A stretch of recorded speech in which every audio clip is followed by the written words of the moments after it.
Hey, I'm with Matt Karupis, one of our senior partners and an amazing engineer. We're just chatting about making great business decisions on data effectively.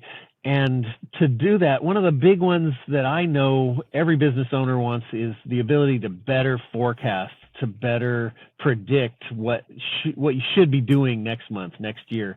How do we do that with our data in our business? Yeah, I think one of the ways that we can do that is to have a great means by which we can identify historical data and use that and leverage that to look into the future. Having a lag indicator that lets us define and refine our lead Yeah, that's a indicators. great point. If you're not measuring today, how could you predict the future? It all starts about, kind of just that little cycle, right? Where you measure how it's going now, you look at the history and you say, hey, what kind of patterns are there? Can I go into the future? And then in that process, you start discovering, hey, I don't even have good data. So maybe I need to improve that tracking of the data. And then you can start improving your estimates, right? So Exactly.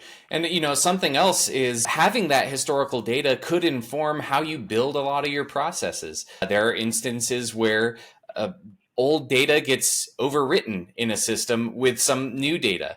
Being able to know that you want to keep that information so that you can yeah, make better decisions in yeah, the future can inform how you build your technology, right, how right, you build your processes, right. such that you keep not only what was before, but what is going in now so that you can aim better for where you're Yeah, going. that's so true.